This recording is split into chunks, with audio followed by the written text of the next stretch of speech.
کیا یہ انتظار کر رہے ہیں کہ ان کے پاس فرشتے آئیں یا آپ کا رب آ جائے یا آپ کے رب کی کوئی نشانی آئے؟ جس دن آپ کے رب کی کوئی نشانی آئے گی تو کسی کو اس کا ایمان لانا نفع نہ دے گا جو اس سے پہلے ایمان نہیں لایا تھا یا اس نے اپنے ایمان کے ساتھ کوئی نیکی نہ کمائی تھی۔ آپ صلی اللہ علیہ وآلہ وسلم فرما دیجئے کہ تم انتظار کرو، بے شک ہم بھی انتظار کرنے والے ہیں۔ بے شک وہ لوگ جنہوں نے اپنے دین میں تفرقہ ڈالا اور گروہ گروہ ہو گئے، آپ کا ان سے کوئی تعلق نہیں ہے۔ بے شک ان کا معاملہ اللہ ہی کے حوالے ہے، پھر وہ انہیں بتائے گا جو کچھ وہ کیا کرتے تھے۔ جو کوئی ایک نیکی لائے گا تو اس کے لیے اس جیسی 10 نیکیاں ہوں گی، اور جو کوئی ایک برائی لائے گا تو اسے صرف اس کے برابر ہی سزا ملے گی، اور ان پر ظلم نہیں کیا جائے گا۔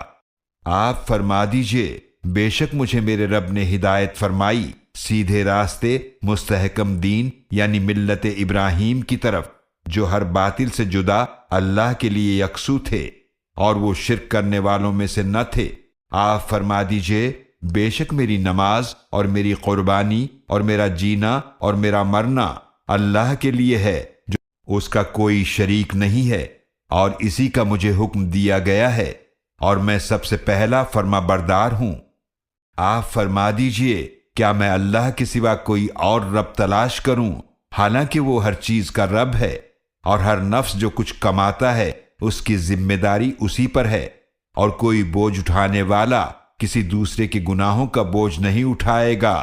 پھر تمہیں اپنے رب ہی کی طرف واپس جانا ہے، پھر وہ تمہیں بتا دے گا ان باتوں کی حقیقت کے متعلق جن میں تم اختلاف کرتے تھے، اور وہی ہے جس نے تمہیں زمین میں جانشین بنایا اور تم میں سے بعض کو بعض پر درجوں میں بلند کیا تاکہ وہ اس چیز میں تمہیں آزمائے جو اس نے تمہیں عطا فرمائی ہے۔